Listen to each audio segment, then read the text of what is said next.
بسم اللہ الرحمن الرحیم۔ السلام علیکم جی ناظرین، آج ہم اسلحہ کی ٹرانسفر کے حوالے سے بات کریں گے۔ اگر کوئی شخص وفات پا جاتا ہے تو کن بنیادوں پر اسلحہ کا لائسنس ٹرانسفر ہوگا اور وہ کون شخص ہوگا جس کے نام پر ٹرانسفر ہو سکے گا، اس کی اہلیت کے بارے میں بھی ڈسکس کریں گے۔ اس کے علاوہ اگر وفات نہیں ہوتی، یعنی کوئی فرد جو ہے وہ نااہل ہو جاتا ہے، بوڑھا ہو جاتا ہے، یا پھر اس طرح کی وہ نااہلیت ہو جاتی ہے کہ جن کی بنیاد پر وہ اسلحہ کو استعمال کرنے کے قابل نہیں رہتا، تو اس بنا پر بھی ٹرانسفر ہو سکتا ہے۔ تو ٹرانسفر کروانا چاہتا ہے تو وہ کن وجوہات پر کروا سکتا ہے؟ تو ناظرین، سب سے پہلے تو جن صورتوں میں اسلحہ کا لائسنس ٹرانسفر ہو سکتا ہے ان کو دیکھتے ہیں۔ ہر صوبے میں مختلف نوعیت ہوتی ہے ٹرانسفر کرنے کی، لیکن کچھ رولز مشابہت بھی رکھتے ہیں۔ لیکن یہاں پر ہم صرف صوبہ پنجاب کی ہی بات کریں گے کہ صوبہ پنجاب میں کن صورتوں میں اسلحہ لائسنس ٹرانسفر ہو سکتا ہے۔ ناظرین، بائی لا یہ لائسنس کو ٹرانسفر کرنے کی جورسڈکشن گورنمنٹ پر ہوتی ہے، تو لہٰذا گورنمنٹ کن صورتوں میں اسلحہ کے لائسنس کو ٹرانسفر کر سکتی ہے؟ سب سے پہلے جب کوئی شخص وفات پا جاتا ہے اور اس کے نام پر جو اسلحہ ہوگا، اس کے لیگل وارثان جو ہوں گے، ان میں سے ایک شخص پر اسلحہ کا لائسنس جو ہے وہ ٹرانسفر کیا جائے گا، لیکن اس شخص کی اہلیت ہونا ضروری ہے، یعنی وہ شخص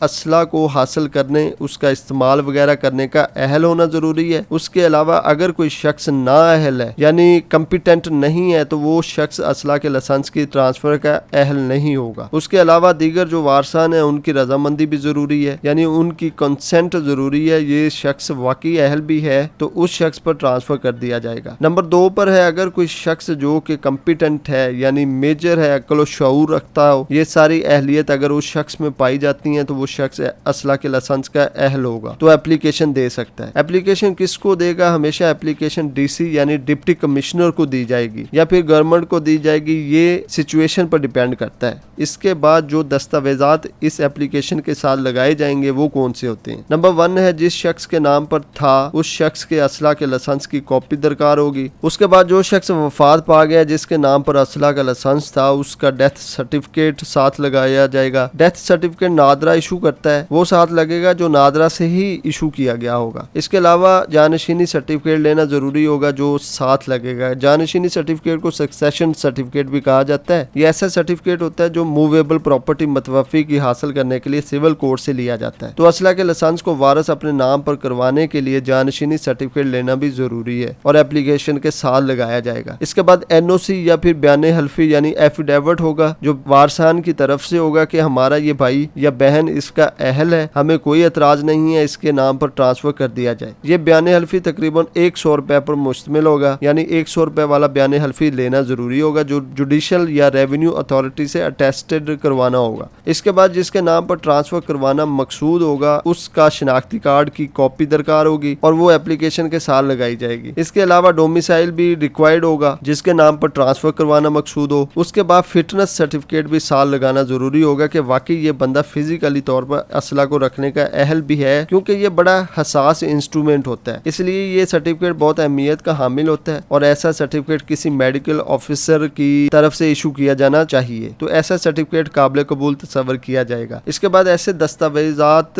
بھی ساتھ اٹیچ ہوں گے جو موجودہ گورنمنٹ ریکوائرڈ کرے گی۔ بائی لا تو یہ ساری چیزیں ضروری ہوتی ہیں۔ اس کے بعد اگر کوئی شخص جو کہ فوت ہو گیا ہو، اس کے فوت ہونے کے 1 سال بعد لائسنس کو ٹرانسفر کرنے کے لیے درخواست دی جائے تو ایسی درخواست انٹرٹین نہیں کی جائے گی، اس لیے لائسنس ٹرانسفر نہیں کیا جائے گا۔ اس میں ایک ریلیکسیشن بھی دی گئی ہے، وہ یہ ہے کہ اگر ڈیلے کی وجوہات بتا دی جائیں کہ سولڈ کنسیڈریبل ہوں تو ایسا ڈیلے قابل قبول تصور کیا جائے گا، تو یہ دورانیہ تقریباً 5 سال تک بھی بڑھایا جا سکتا ہے۔ مثال کے طور پر اگر کوئی شخص پاکستان میں رہتے ہوئے فوت ہو جاتا ہے، اس کے وارثان آؤٹ آف کنٹری رہتے ہیں، وہاں سیٹل ہونے کی وجہ سے وہ پاکستان نہیں آ سکے، تو ایسی ریزنز قابل قبول تصور ہوں گی اور ایسی وجوہات کی بنیاد پر 5 سال کی ریلیکسیشن دی گئی ہے، یعنی 1 سال کے بعد 5 سال مزید بڑھا دیے گئے ہیں، لیکن اوتھینٹک وجوہات کی بنیاد پر یہ ریلیکسیشن دی گئی ہے۔ ناظرین، اسلحہ لائسنس کی ٹرانسفر کی دوسری اہم وجوہات یہ ہوتی ہیں کہ جس شخص کے نام پر اسلحہ لائسنس ہوگا وہ اہل نہیں رہتا، یعنی اگر مینٹلی طور پر اپسیٹ ہے یا بوڑھا ہو گیا ہے یا بیمار ہو گیا ہے، اس اسلحہ کو چلانے کا اہل نہیں رہا، یعنی اس اسلحہ کو استعمال کرنے کا اہل نہ ہو، تو ایسی صورت میں بھی اسلحہ کا لائسنس ٹرانسفر ہو سکتا ہے۔ تو ایسی صورت میں بھی گورنمنٹ ہی اس کو ٹرانسفر کر سکتی ہے،